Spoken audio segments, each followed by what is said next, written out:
So, y'all, I don't even know what to say right now. I'll start with welcoming you guys. Welcome back to my channel, Golden Babies. Love y'all. I appreciate y'all. And on today, this is really just a question and answer. I don't know what the title of this video is going to be called because it is different. Let it snow. Let it.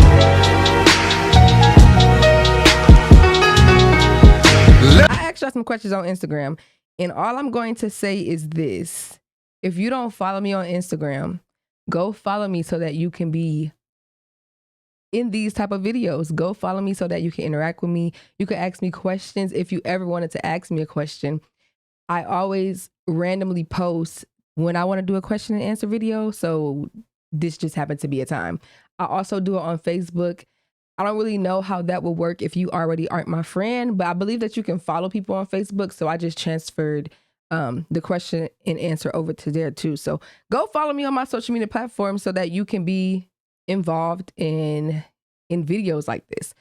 So first off, I'm going to ask that, like, literally God get these jitters and nervousness off of me and away from me, because truthfully, y'all, I asked a lot of questions, and I feel like the questions that I received was a lot about Christian walk, Christian life, my walk with God and things of that nature. So it was just different. And I feel like because people are seeing my walk with God, it's starting to make them want to ask me questions specifically about that. I didn't even make this like a ask me questions about God. It just turned into that. We're just going to jump right into the first question. The first question says, what ignited you to take a deep dive into your faith and your relationship with the Lord? And to be honest, I would say really just understanding that sin breaks God's heart. And I really feel like what is changing me now is understanding that before I came and got closer to God, I really thought that I had a ticket into heaven because I'm a morally good person, meaning that I know I don't hurt people. I'm not out here murdering people. I'm not stealing. I'm not doing all of these things, right? We may not understand it and we may not even believe it, but a lot of us are not on our way to heaven. And I feel like because we are taught that the world's way is okay, we don't understand that it's serious that we are always going out to the clubs and drinking and smoking and having casual sex. It is serious that we are not really living a life that glorifies God. And because we are always surrounded by people who tell us that it's normal to do, we don't understand the severity of our salvation right now. Like, it's just so normal to sin. It's so normal. So with me, I felt like me learning that it's not just sex. It's not just drinking. It's not just smoking. These are serious offenses that can lead me into hell. So when you ask me what ignited you to take a deep dive into your faith and just taking my relationship serious with God was just being awakened. It is no longer a game. Time is running out to get close to Jesus. And just knowing that the people of God will perish because of their lack of knowledge, including me. I was there. I've been there. I'm just still learning. I'm a couple months deep into this walk with God, a serious walk with God. I was watching Philip Anthony Mitchell preach on Sunday, and the message is called, "What Do I Still Lack?" And he talked about literally the fact that all of us are not going into heaven. And for some reason, we have convinced ourselves that that is the fact. And it's not. That's really what it is. And it wasn't a crazy moment that happened for me. It wasn't me going through heartbreak, or I've been through all of these things and it brought me closer to God, but it didn't keep me close to him. It was literally the end of July. I woke up and I felt like God was saying, it's time to be serious. Like, that was it. It wasn't nothing more than that. I felt like he was just saying, it's time to be serious, period, point blank.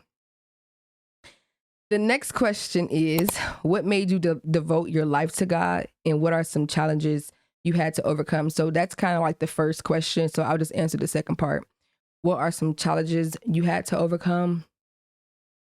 I wouldn't even say that I have had serious challenges yet, y'all. Like, I don't think that I have been challenged to my best ability currently. I feel like the only thing that's really been something to really work on is my mouth. And my mouth has never been bad, so it's not really that hard. I just stopped cussing. Um so yeah, I don't know. I don't really think I've had like a lot of challenges yet. Like, I really would just say I just worked on stop cussing. As of right now, I don't know what the future holds, but yeah. Next question says, how do you strengthen your relationship with God as a young person in this world? To strengthen your relationship with God as a young person in this world takes true and ultimate devotion to God, because at the end of the day, when you're living in a world that tells you that sin is okay and that you can live however you want to live, it's your body. You're lame if you're not drinking. You're lame if you're not smoking. You always in the house. It's so many like negative things that are said about people who really are living a righteous life. I feel like opening up the Bible is a big life changer. No matter who you are or where you are in life, I really just feel like when you open the Bible, that is a life changer.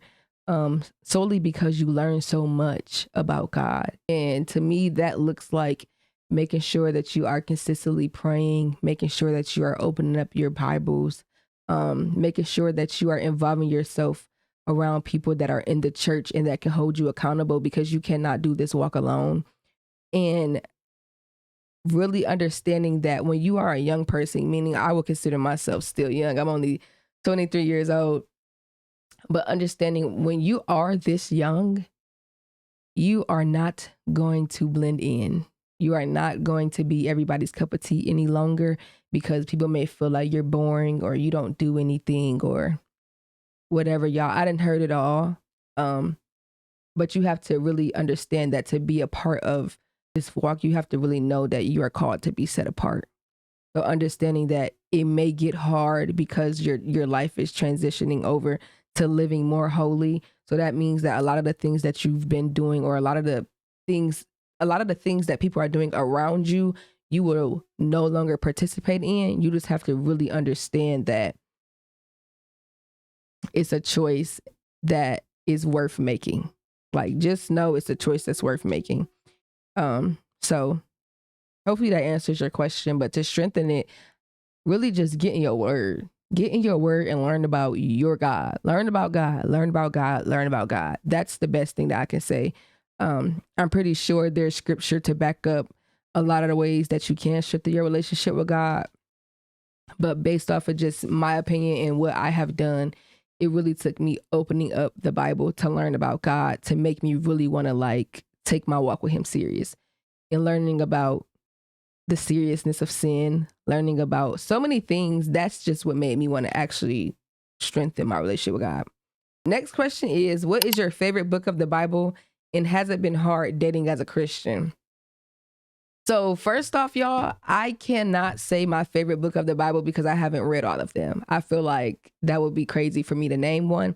But dating as a Christian has been non-existent for me because, hold on, y'all, hold on. I got a question for all my people out there that consider themselves Christians and things of that nature. How do y'all flirt, or how do you like shoot your shot at somebody?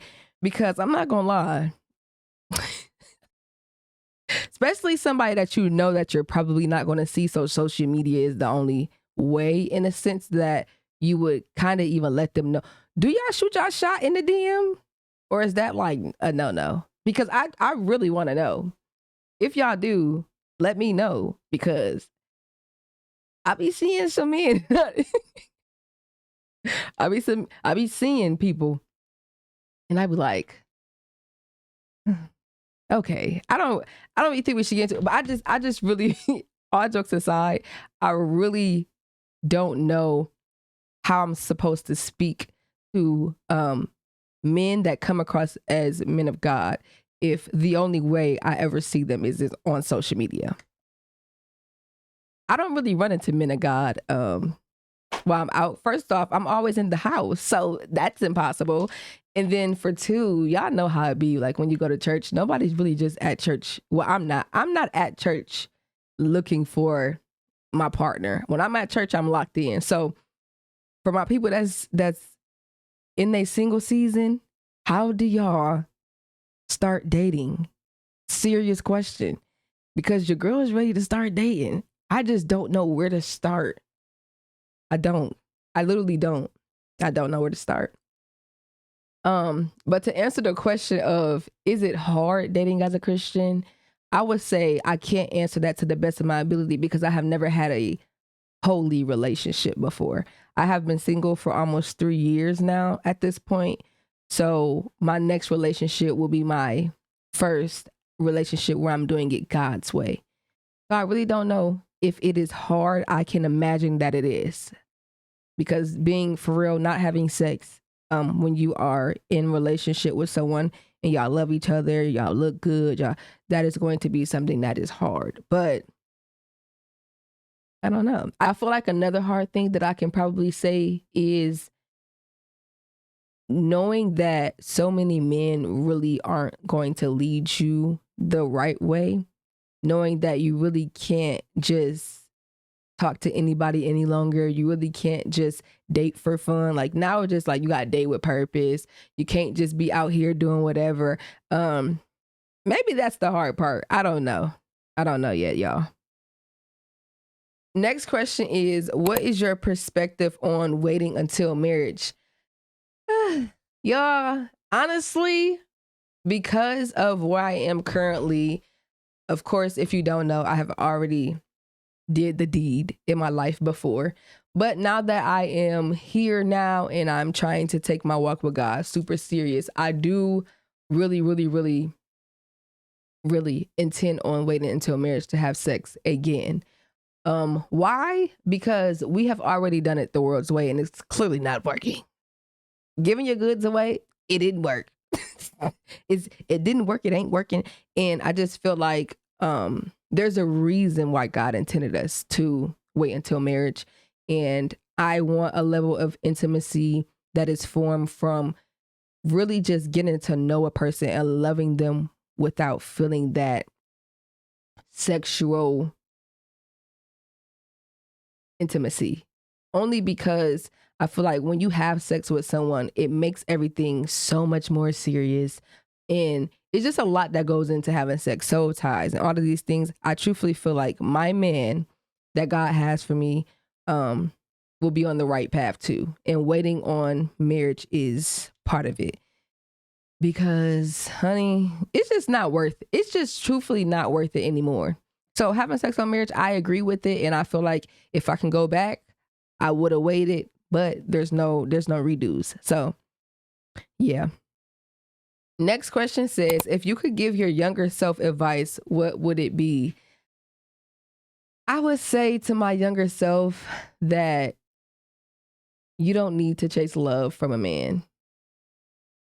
I would let my younger self know that there's no person in this world that can make me feel the love that I was craving so desperately. And hold on.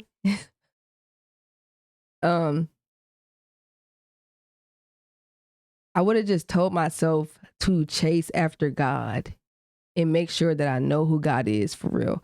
Make sure that I am putting him first, because a lot of times I feel like when I was dating, I made relationships my God. That was like my priority. If I was in a relationship, I loved that person to death. I loved that person was just like in the moment my everything. And I feel like for so long when I was young, I was chasing love so bad. I wanted to feel it so bad. Not having an active father or father figures in my life made me feel like the form of love that I was just missing had to be from a man. But instead of chasing a boy or a man, I really just would have told myself to focus on God.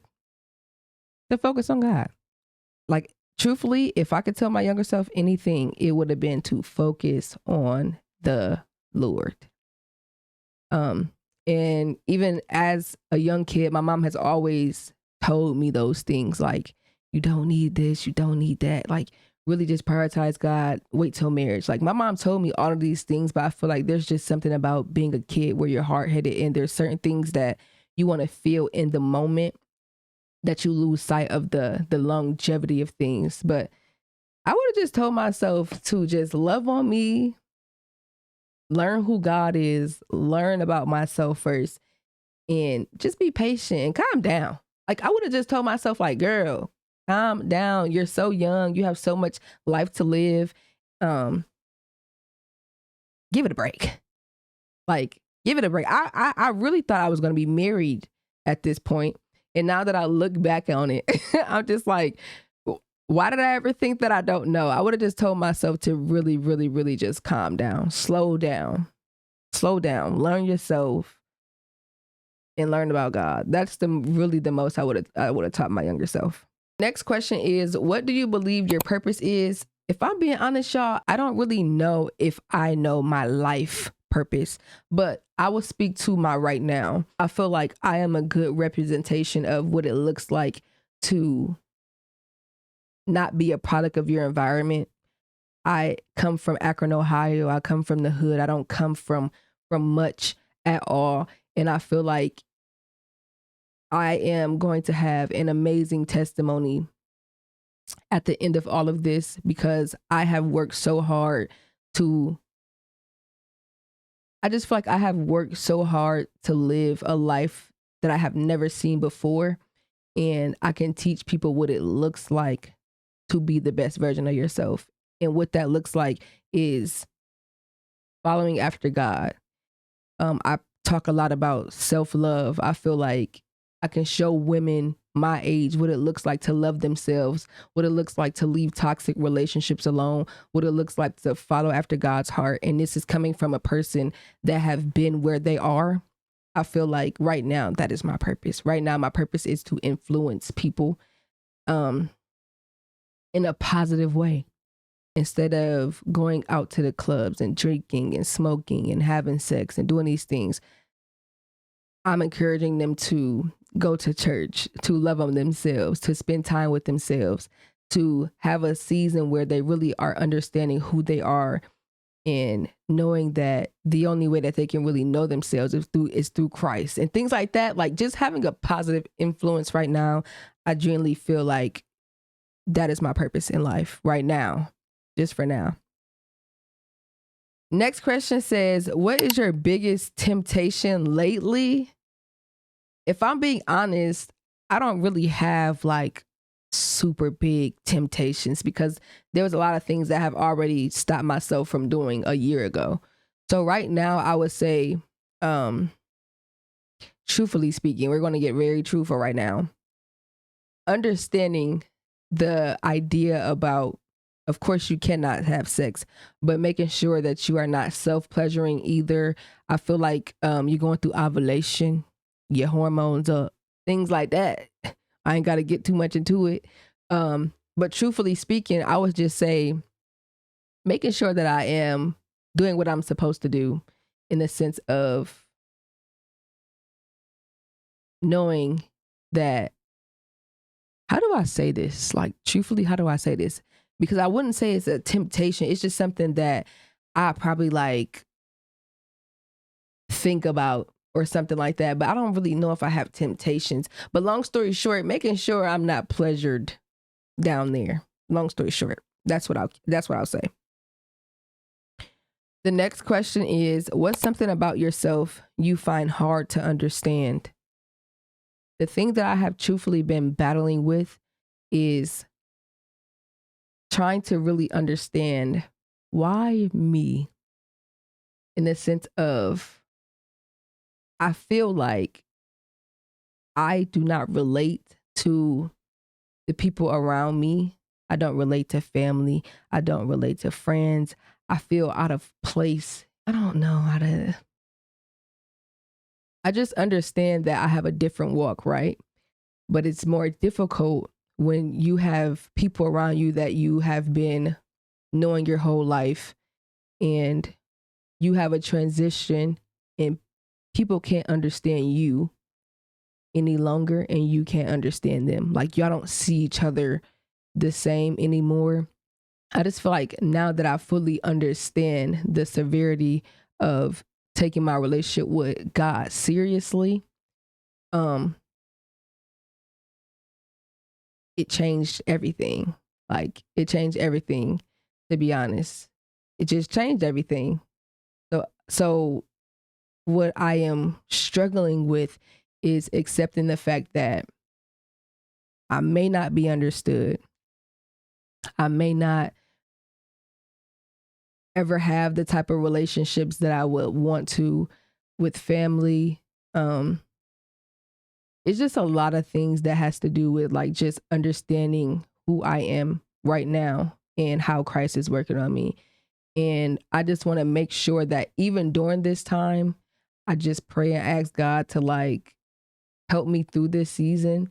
Help me to not be judgmental, help me to not be condemning, help me to really just understand people that I'm around and pray that they start understanding me. Like, I don't really know how to explain it. Hopefully that makes sense. But I really feel like that's like the hardest thing right now is knowing how different I am from everybody around me is super tough right now.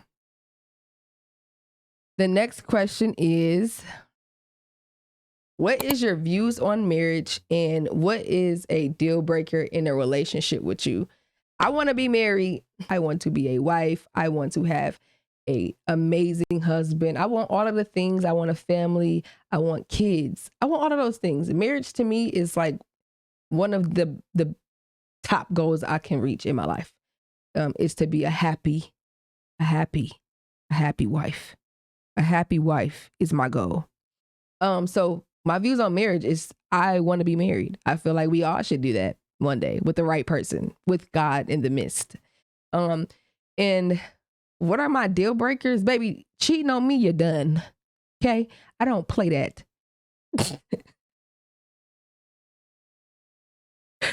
I'm laughing, but I'm so for real. I do really feel like the cheating part is a part that I cannot get with. No matter what, I cannot get with that. Because what do you mean you cheated on me? What do you mean? What do you mean by that? Can't do it. Not doing it. Can't do it, not doing it, ain't doing it. So a deal breaker for me is definitely cheating. And also like someone who does not consider me, like, let me get serious. Someone who does not consider me, I truthfully know that they won't be my partner, because when I have a partner, I really, really, really do consider them in all that I do. When it comes to being in a relationship, it's kind of like something that you're supposed to do, but everybody does not have that type of characteristic. So just cheating and not being considered are two things that I feel like would break me down too much to ever like stay in a relationship that has either one of them. So yeah. Next question is, what qualities do you look for in your ideal partner? I look for an MOG. A man of God. A man of God in real life though. Like a man that can help lead me to Christ. I don't want a man that is leading me into sin.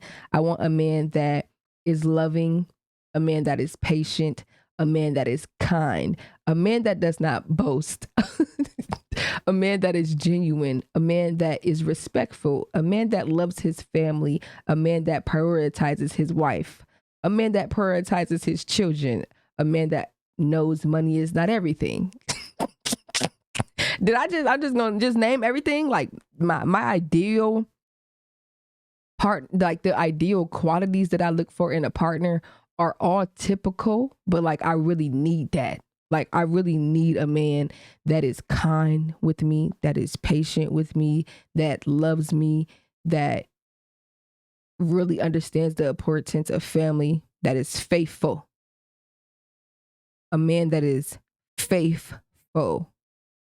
A man that loves God. A man that can really, really, really deal with his sin and his temptations. A man that does not glorify anything else but God. Things of that nature. I think it's just all typical things though, but like I really, really, really need that. The next question is, how long have you been a Christian? So if I'm being honest, when people ask me how long I've been a Christian, it's kind of hard to explain because I've been a Christian my entire life, right? I feel like that's something that we all just say because we were raised as Christians. But I feel like in all seriousness, it's only been a couple months of me like taking this walk with Christ very serious and understanding what it means to be a Christian and a disciple of the Lord. So if I could say realistically, it's only been a couple months, but all my life I have known Jesus. All my life well, not known him for real, but known of Jesus. And I felt like I loved him my entire life, but now it's just for real. Okay, y'all. So the last question says, what fills your cup when you are drained? And I'm not going to lie, y'all. I truthfully enjoy spending time with God now. And I know that's just going to sound so typical, but I don't know how to explain it, but it literally just makes me feel better. Like, I don't know if y'all have ever been so like drained before or disappointed before, and you just pray them strong prayers to God. Like afterwards, I just feel so much better. But outside of that, I really enjoy going on solo dates. I do it so much for a reason. I will go bowling by myself. I will go out to eat by myself. I go to the movies by myself. I will go to a museum. There's nowhere that I would not go by myself. And just spending time with myself, journaling fills my cup. Love fills my cup. Like just feeling cared for, I would say. So yeah, like really spending time with God, spending time with me by myself, and like just getting out of my head, taking a moment to just relax really does make me feel better, I would say. So yeah, that was like the last question that I felt like I really wanted to answer. Outside of that, most of the questions were very typical. Like, am I single? Yeah, I've been single for so long. I don't know why it's a question any longer. I have been single. I've been single. Do y'all want to date? Like, let's see. I'm just playing. But seriously, like, I've been single. I'm 23 years old. I'm from Akron, Ohio, but I currently live in Columbus, Ohio. I went to college. I got my degree, my bachelor's degree. What else is typical? I don't know, y'all. The other questions was like very like, I really didn't care to really just answer. So with that being said, that was the last question. If y'all have truthfully any other questions that y'all really want to know, I don't have to do one that's Christ-centered. I have a lot more questions that were asked that were kind of like regular. I just didn't talk about them today. I had a lot of questions from y'all. Hold on. I can show y'all, to be honest. I love.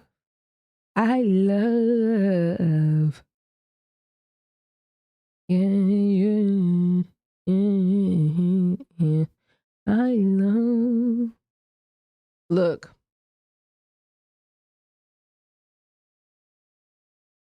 I had so many questions from y'all. And then even on top of that, I had to scroll. I had screen recorded the questions so that I could remember them.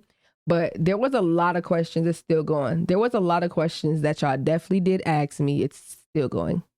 That y'all definitely did ask me that I just didn't answer because I felt like they weren't like huge questions. But if y'all want a simpler girls talk type of video, we can do that to just get to know me a little bit more better. But in order to do that, y'all have to make sure y'all are going to follow me on Instagram at goldencar____. Also go follow me on TikTok. I've been more active on there. Snapchat, Facebook, all of the things, y'all, are in the description box below. So with that being said, I hope you guys truthfully enjoyed this video. I love y'all. I appreciate y'all. And make sure y'all stay tuned because we are doing Vlogmas weekly. So make sure y'all tap into the next video. And I love y'all so much. Bye. Let it snow. Let it